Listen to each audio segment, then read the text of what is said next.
En este podcast, Memorias del Centro Nacional de Despacho, vamos a conversar con el señor Rafael Batista Guevara, cariñosamente llamado Maestro Pipo. Bueno, este señor, un señor cargado de chispa, dinamismo, de mucha energía a pesar de su edad, nos va a hablar desde la Fuerza y Luz, nos va a hablar desde el IRRE, ETESA, pero también de aspectos tan fuera de lo normal, atentados, dinamita, wow, reencarnación, así como lo escuchan, reencarnación. Entonces, señores, los invitamos a que vean nuestro podcast, no te lo pierdas. Muy buenos días. El Sindicato de Trabajadores de la Industria Eléctrica y Similares de Panamá, CITIESPA, les da la bienvenida a través de la Secretaría de Comunicaciones. En este momento tenemos la oportunidad de llevarle una serie tipo podcast llamada Memorias del Centro Nacional de Despacho. En este momento contamos con la presencia del señor Rafael Batista Guevara, cariñosamente llamado Maestro Pipo. Cuéntenos, señor Rafael, cómo fueron sus inicios profesionales y qué le llamó la atención a usted para ser parte del sistema eléctrico durante toda su vida, ser controlador. ¿Cómo fue ese devenir? Muy bien, muchas gracias. La bienvenida, agradecido de esta presencia que tengo aquí, de que me hayan invitado. Bueno, yo empecé laborando en la Fuerza y Luz en 1970. Comencé como electricista abajo, como liniero en toda la carrera, y dentro del sistema de Carrasquilla fui evolucionando y subiendo ahí hasta llegar al año 1977, que se me presentó la oportunidad de concursar para una vacante que había de controlador, despachador asistente, a lo cual primero se dio un curso y tuve la facilidad, gracias a Dios, que tuve la facilidad de que me tomaran eso, porque para eso se requería que el personal que siempre se trabajó o que aspiraban a esos puestos venían de ser tableristas o jefe de turno de las plantas eléctricas, que en ese momento teníamos la planta de Avenida Sur, San Francisco, Bahía Las Minas y Bayano como planta generadora, y el personal que se había tomado desde un principio venían de esa área. Y luego, para concursar en este puesto, también el personal venía. Yo venía de aquí del área de Carrasquilla, distribución eléctrica, que era algo diferente a lo que eran mis compañeros. Ok, basándonos en ese experticia que se tenía en esas épocas, que tenías que ser plantero, sí o sí, para aspirar a ser despachador en ese entonces. En el IRRE, ya siendo IRRE, porque usted nos habló del IRRE, pero anterior a todo esto ya el despacho como tal existía desde 1967. Y en efecto ya había una primera generación de controladores o despachadores en ese entonces.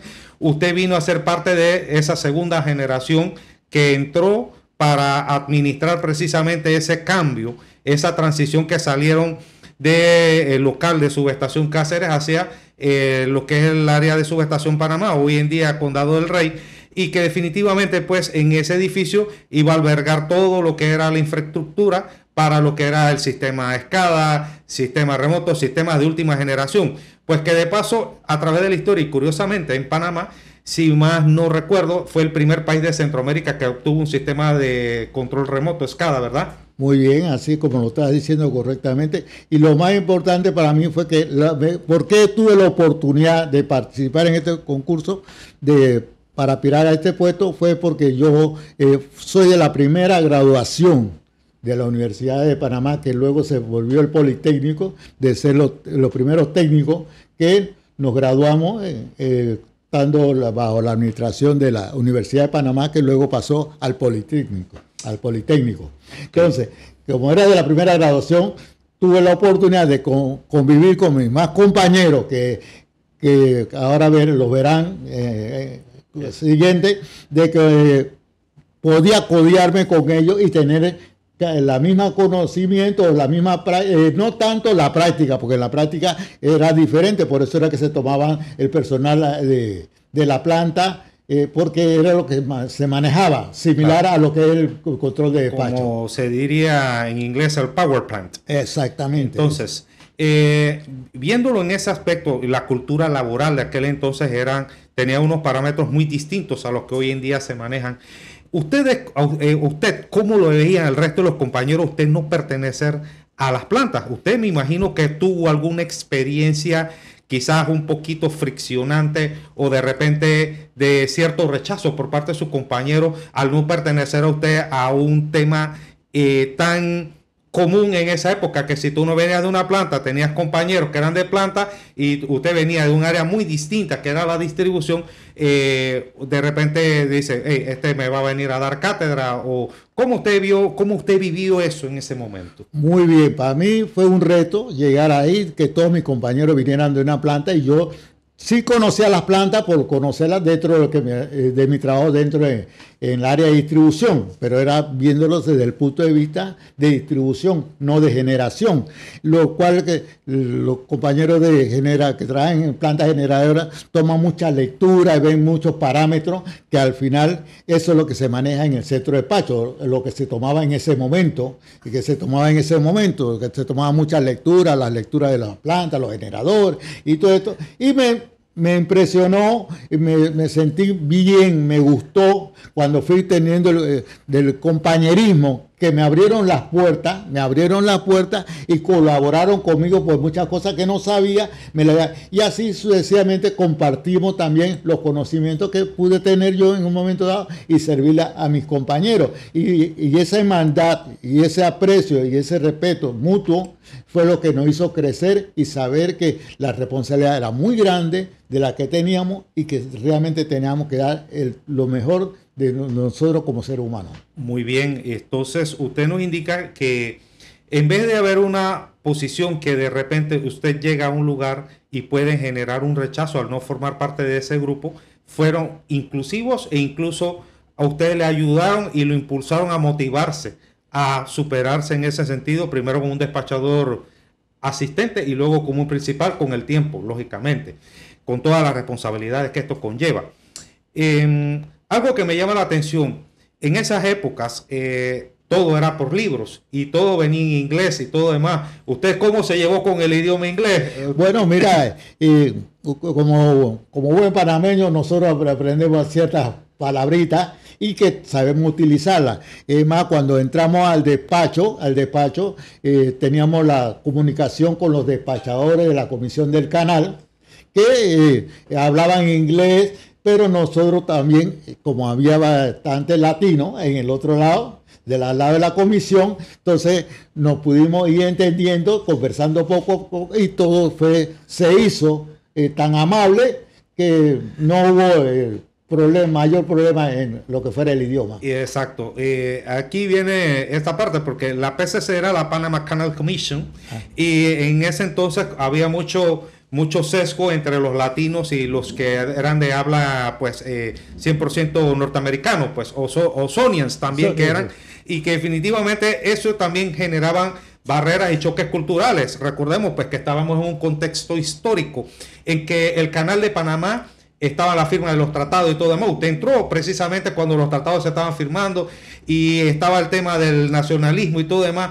Definitivamente es algo muy importante saber cómo se vivieron esas coyunturas en que se sabía que el canal y todas estas cosas podían pasar algún día al Panamá, porque se veía como una aspiración, se veía como algo lejano en ese entonces. Muy bien, muy bien. Mira, me gusta tu pregunta porque realmente es impresionante de que nosotros tuvimos muy buena comunicación y como un chiste casero cuando tuvimos la conversación de cuánto ganaban ellos y cuánto ganábamos nosotros.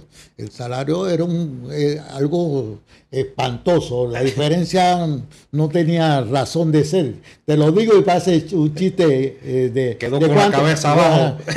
Esa gente estaba ganando aproximadamente 5 veces lo que ganábamos nosotros y entonces, y da la casualidad que nosotros podíamos apreciar cuánto era el sistema de nosotros y qué manejaban ellos. Ellos manejaban, si acaso, como el 10% de lo que de la demanda del sistema, del sistema.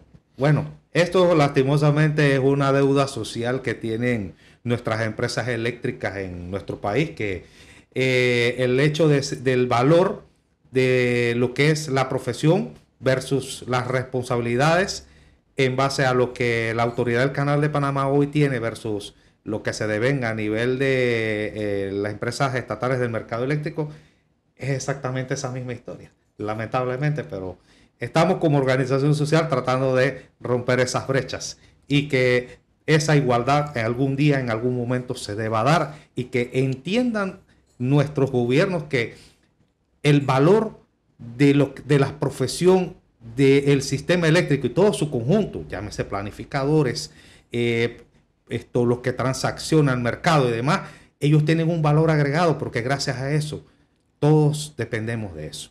Pero bueno, volviendo acá a la parte medular histórica, ¿y usted cómo se sintió cuando vio ese despacho en ese entonces? ¿Era una nave espacial? Casualmente, tu palabra es correcta. Era impresionante primeramente cuando se me conversó de que Panamá era primero país de Centroamérica, de tener el equipo de manejar un sistema con computadora, y me sentí yo tan emocionado ver tanto, y como decía, es como si uno estuviera en la NASA, porque la NASA uno la conoce por la cuestión de las películas, la televisión y lo que uno puede apreciar, pero era esto tan impresionante que nada más cuando entré, que pude hacer, a dónde había llegado yo, qué felicidad. Decía, coño, gracias a Dios que tuve la oportunidad de ir a la universidad, porque si hubiera seguido en Carrasquilla, sin en los estudios, muy difícilmente hubiera llegado. Bueno. Usted en otras anécdotas detrás de bastidores, usted nos contó que dice que usted lo mandaron a picar en ese entonces todos los postes de la avenida Fernández de Córdoba hasta Villarrica, y usted decía, qué vida más miserable. Muy bien, mira, como lo acaba de decir, es cierto. Cuando yo entré a la Fuerciluz, yo veía que mis compañeros, yo vengo de graduado del arte y oficio, y todos mis compañeros tenían una posición diferente, ¿no? Unos trabajaban en carrito, otros medidores, y todo elegantito. Yo venía de una empresa que se dedicaba a una empresa donde yo, con la ropa que llegaba, pasaba todo el día y pasaba todo elegante, bonito, porque el tipo de trabajo que realizaba era trabajo técnico. Cuando entro a Carrasquilla, a la Fuerza y Luz aquí en Carrasquilla, yo pensé que iba para lo mismo o algo similar. Cuando llego, lo único que me dieron fue un casco y un par de guantes. Y entonces, ¿y a dónde vamos a trabajar? Casualmente al área Pueblo Nuevo, que esa era una vía, que esa era una callecita que, si ustedes ven lo ancho que tiene eso, en ese tiempo, en 1970, eso se estaba construyendo esa villa, y toda esa línea de poste de que había que cambiarla, y el carro que me metieron, eso es lo que se dedicaba. Así que ahí nos comimos casi como 3 meses para restablecer todo lo que es el sistema eléctrico en esa área, y bueno, nada más todos los días era poste, sembrar poste, y sembrar poste de campana a campana. ¿Y qué hacíamos nosotros? Vestirlo significa ponerle todas las cuestiones que lleva los aranceles, todo el equipamiento. Eso es lo que se le ponía, y después se ponía al parte, y después venía otro carro y otro compañero que era lo que pasaba las líneas. El carro de nosotros era exclusivamente para plantar postes. Así que ese fue el hueso que me tocó. Yo decía, oye, yo venía de trabajar y he llegado aquí. Pero bueno, todo fue mejorando, uno fue creciendo. Tuve la evolución de cambiar a otros carros que hacían otras cosas mejores, y así iba haciendo, y llegué a tener un recorrido completo ahí. Primero, después llegué, ya cuando entré a la universidad, entré a otro grupo que se llamaba Subestación. Ahí, en ese grupo, aprendí muchas cosas, y llegó la oportunidad en 1977 de que se nos presentó la entrada de concursar en el puesto de los vacantes, que ahí todo el mundo me decía, que vaya allá, si eso nada más eso para la gente que viene de las plantas, eso no viene para nosotros. Eso no es para usted. Eso no es para nosotros. Y digo, bueno, vamos a ver. Bueno, concursé, gracias a Dios, y salí electo entre los 5 puestos que había. 5 aspirantes. 5 aspirantes. Wow. Ahora, sabiendo de que usted entró allí y tuvo una carrera evolutiva, en los años 80 posteriormente, en donde el IRRE tuvo una fase de expansión enorme, que se construyeron proyectos grandes como las líneas de transmisión, toda la interconexión del sistema eléctrico, luego proyecto Fortuna, vino después el tema de la interconexión a Costa Rica en 1986. Todas esas operaciones fueron trayendo retos y también trayendo otro tipo de responsabilidades. ¿Ustedes cómo se veían al frente de todas esas responsabilidades? Y si los jefes o las personas que estaban al mando en eso intenso con jurisdicción eran empáticos con las necesidades de ustedes. Bueno, mira, en ese sentido, mira, fue una colaboración entre jefe y subalterno, por decir subalterno nosotros, y nuestros jefes compartían todo lo que se iba aprendiendo, se iba transmitiendo, y había una comunicación muy profesional. Muy profesional, muy profesional, donde se veía el trabajador, nosotros con nuestro jefe, era mutuo conocimiento, y como el sistema iba creciendo, a pesar de que ellos pudieran tener muchas profesiones profesionales en el campo, también para todo esto era algo nuevo para todos, y entonces todos íbamos aprendiendo, todos íbamos creciendo y fuimos evolucionando, Ahora, en esta época en donde pues el país atravesaba pues una situación, sabíamos que teníamos un gobierno de corte militar, un sindicato fuerte como el CITIRRE en ese entonces, sucedieron ya a través de los tiempos situaciones en las cuales la atmósfera del país fue cambiando. También a nivel interno de la empresa, al ser una empresa estatal, fue cambiando, las posturas de los jefes también fueron cambiando, y algunas cosas definitivamente fueron incidiendo en la mística de trabajo con el personal externo como a lo interno del despacho. Cuéntenos, ¿qué fue lo más dramático que usted le tocó vivir en ese momento? Bueno, varias cosas, te puedo decir que dramático, pero primeramente cuando aún no había pasado la cuestión del sindicato, pero sí estábamos del paro, de la huelga que se hizo por el sindicato del IRRE. Usted me está hablando del 16 de marzo de 1988. Ajá, ok. ¿Cómo les fue a ustedes con eso? Bueno, muy bien. Mira, eso cuando ocurrió, yo entraba en turno de 3 a 11, y cuando llegué pude convivir con mi compañero, que era Molinar,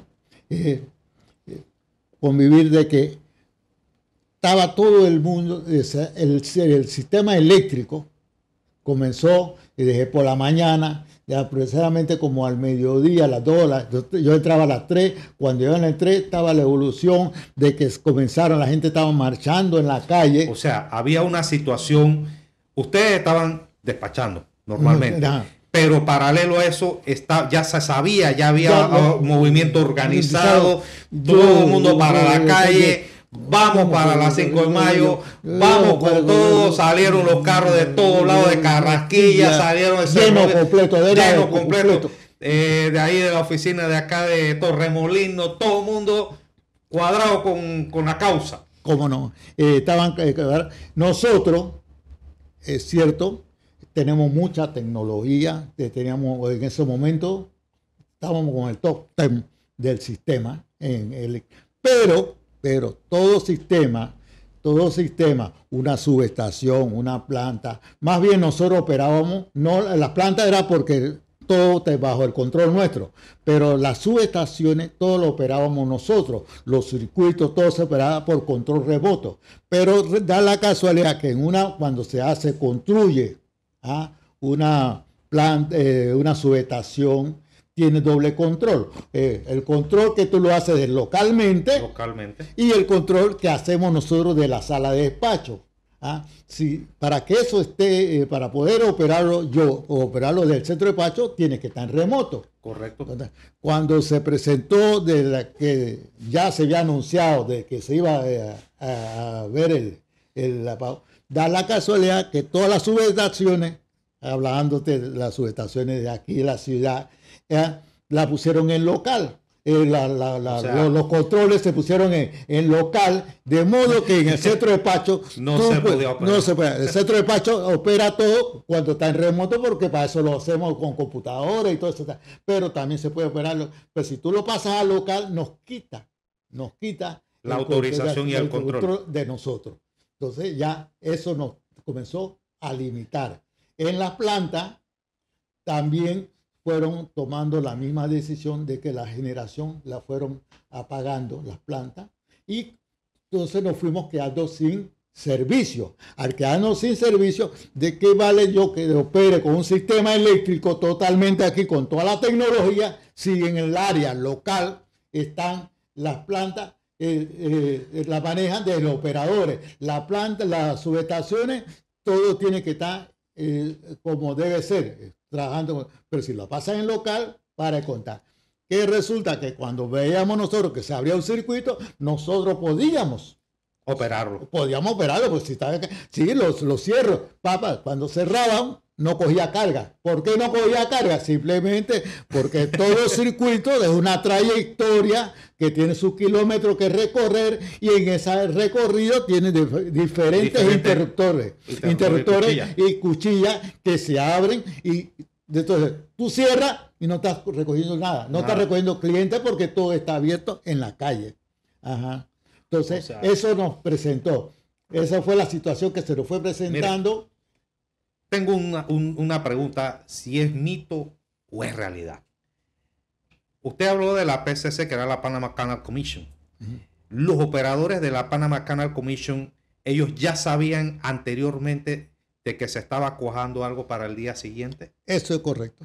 Eso es correcto. O sea, que desde la zona del canal ya habían fuertes rumores de que iba a haber un apagón nacional. Sí, ya ellos estaban claros. Aquí entre nosotros, como estamos conversando ahora mismo, o sea que nosotros como compañeros, tú intercambias de conversación ahora con la gente. Bien, sabemos que fue un momento difícil para el país y hay lecciones muy profundas de este tema. Pero en base a ya lo antes explicado, ¿cuál fue el momento más dramático de ese día o del día subsiguiente? Bueno, ese día fue dramático, porque como me explico, el sistema se fue bajando hasta que casi estábamos totalmente, nada más teníamos el sistema como el 5% del sistema eléctrico con servicio. Y da la casualidad que ese servicio que teníamos, éramos que nos lo estaban suministrando por el lado de la zona, y teníamos la planta de Chilibre. La planta de Chilibre, la potabilizadora tenía servicio, y bueno, y lo demás casi poco teníamos de carga en el sistema. Pero lo más dramático que ocurrió fue cuando se llegó, porque en ese momento el turno era mío era de 3 a 11, pero la gente en la 11, mis compañeros no vinieron, así que tuve que seguir a toda la historia. Dobló turno. Ajá, doblar turno. Y en ese momento estaban con mi compañero Molinar. Da la casualidad que llegó, creo que aproximadamente podría ser las 9 o 10 de la noche, no, más o menos no tengo ahora mismo la hora exacta, cuando se presentó la policía. La policía con el director de ese momento que teníamos, y a obligarnos, los militares llegaron a que nosotros restableciéramos el servicio. Entonces le comenté yo, le dije así, mira, ¿cómo podemos restablecerlo si realmente lo que operamos nosotros ahora mismo está en local? No tengo control remoto. Lo más que yo puedo hacer, no hago nada, porque Eso primero acá hay que ir a las subestaciones, hay que ir al área donde está, pasarlo en remoto para entonces ese control pase para nosotros. Entonces, eso fue, pero no, eso no es la parte más dramática. más dramática que teníamos atrás de nosotros, ¿ah? Que fue cuando vine a conocer lo que decía una ametralladora, una UCI, una cuestión, así Una todo ametralladora para mí, corta. atrás de mi persona y atrás de mis compañeros. O sea, que cada uno estaba, y entonces nosotros estábamos, o sea, la tensión, de tensión de tal, la situación. Ahora, no estábamos solos. Nuestros jefes nos acompañaron a todo momento. O sea, cuando durante todo eso, nuestros jefes superiores ahí estaban con nosotros, acompañando y tratando de colaborar con nosotros. Y porque era impresionante trabajar en ese momento. Como le decía yo, esto no puede. Bueno, así mismo, al par de minutos, como a la media hora, ya había gente en cada una de las subestaciones, y comenzamos a recoger las cargas que tenía con los. Primeramente no teníamos generación, hubo que lograr tener generación. Y cuando nos decían que, ¿cómo va? Mire, yo aquí se me presenta, yo tengo que tener señal de voltaje aquí y no la tengo. Quiere decir que la línea está abierta de aquel lado. Entonces, hay que. Bueno, para eso son los militares. Bueno. En cada uno de sus áreas había militares y comenzaron a comunicarse con nosotros y con eso comenzamos nosotros. Pero no logramos mayor cosa. No logramos mayor cosa porque, como les decía, ¿de qué vale de que yo cierre de acá del centro de Pacho y me lo ponga allá? Cierro. Sí, no. Pero en la calle realmente la carga estaba desconectada. Claro, había definitivamente manipulación en este sentido en la calle. En la calle. Pero bueno, saltando ya este pedazo de la historia no menos importante y a la vez dramático. Sabemos que la situación después de ese día no fue igual. No.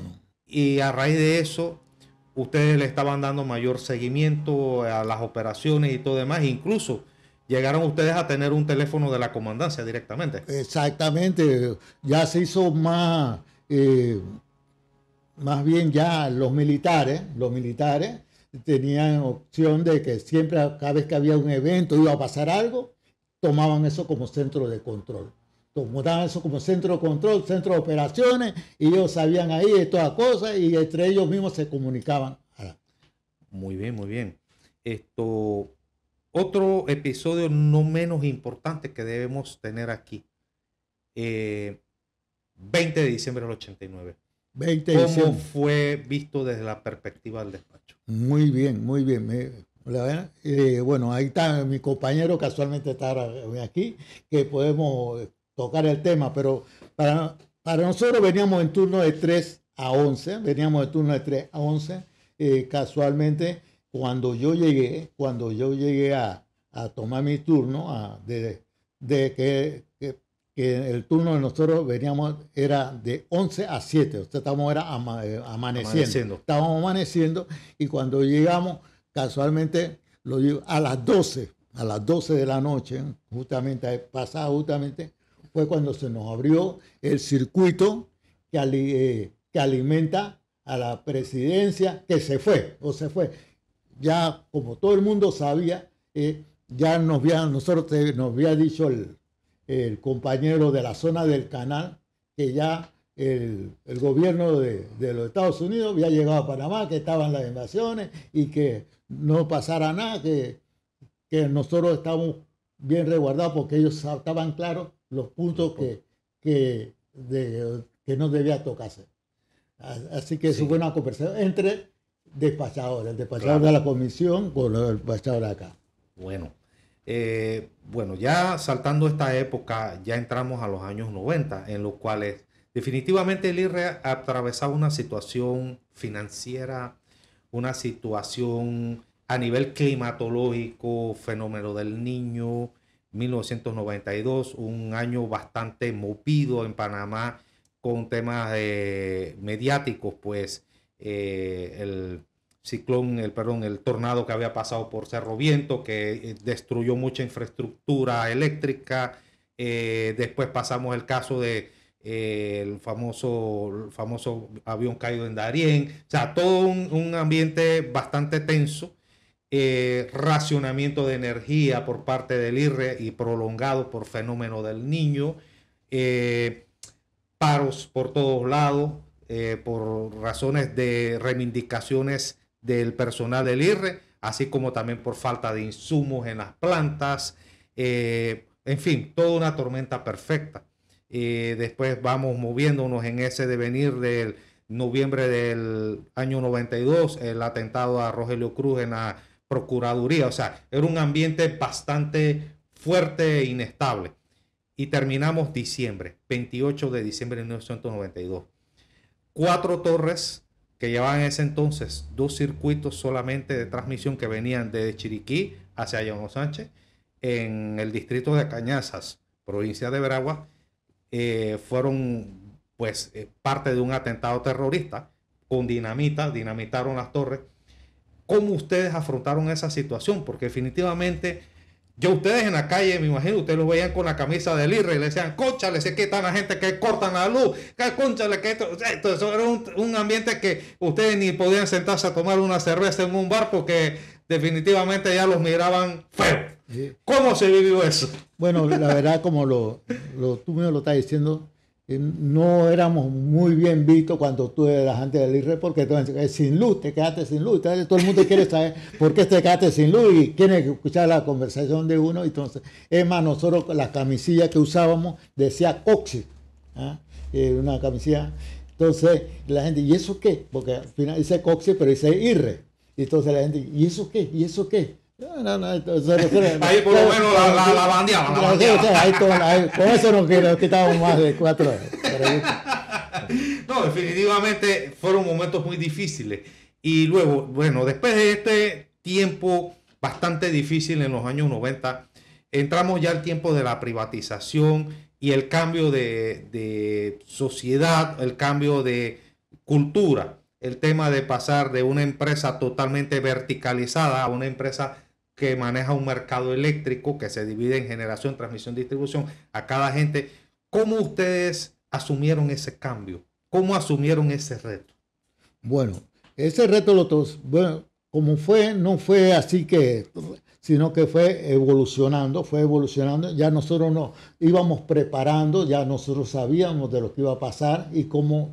Entonces no hubo como algo así tan fuerte como se dio en la distribución. Exactamente, porque el personal de nosotros no hubo cambio. El personal de que estábamos ahí, seguimos todos igual ahí.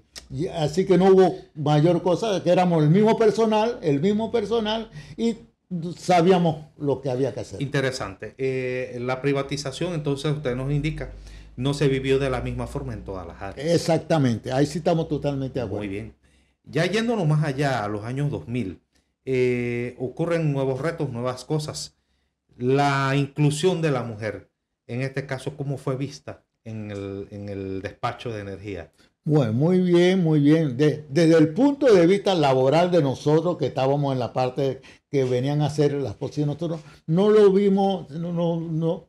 Para nosotros fue como algo simpático de que fueron inclusivos. Ajá, y bueno, y vamos a ver. Y las muchachas venían con toda la voluntad de aprender y la verdad que la felicito porque esas muchachas tomaron, a pesar de que nosotros, quizás no que por machismo hay que ser profesional, vimos que esas muchachas sí tenían en mente de aprender. Y quizás porque nosotros, sus compañeros de ella, le demostramos de que la idea es que en un trabajo como ese hay que tener una comunicación y tener el profesionalismo. Muy bien. De paso les comento, esto va a ser material de otro podcast.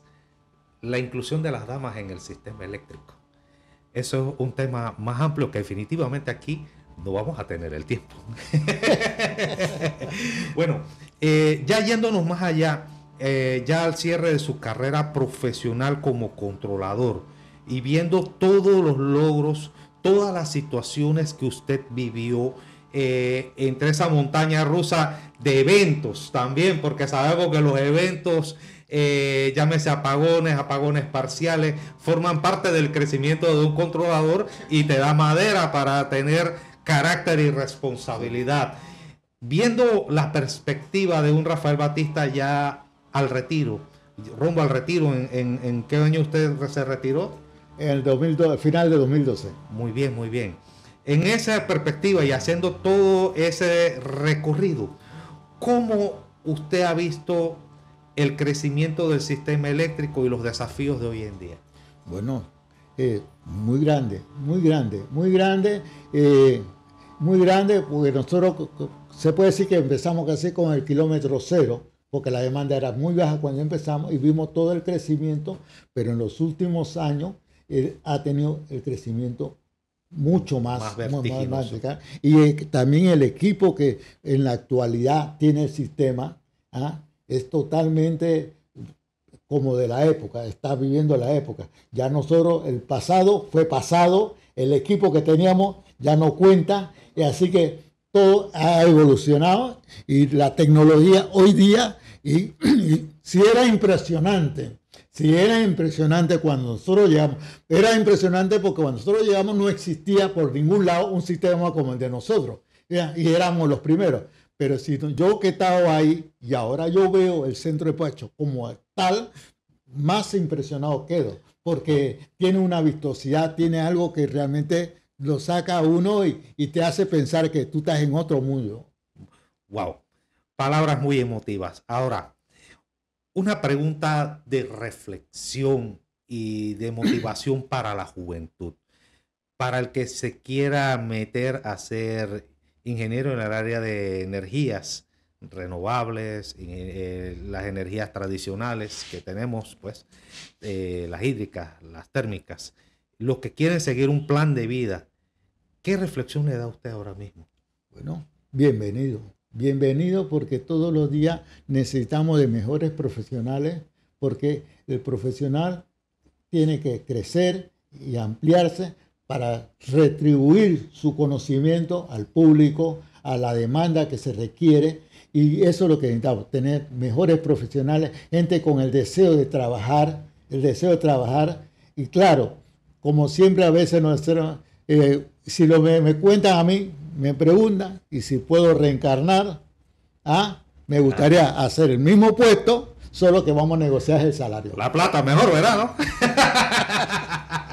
O sea, si usted el día de mañana, papá Dios se lo lleva, usted quiere reencarnar como despachador nuevamente, pero con más plata. Exacto. Bueno, muchas gracias, señor Batista. Bueno, felicidades a todos y agradecido por la entrevista. Gracias. ¿Cómo no? Le damos entonces una grata atención a nuestro compañero de muchos años, Rafael Batista. También a mí me tocó trabajar con él en mis pininos. Hoy en día ya yo veo las cosas desde otra perspectiva. Y bueno, este podcast, Memorias del Despacho, continuará. Muchas gracias.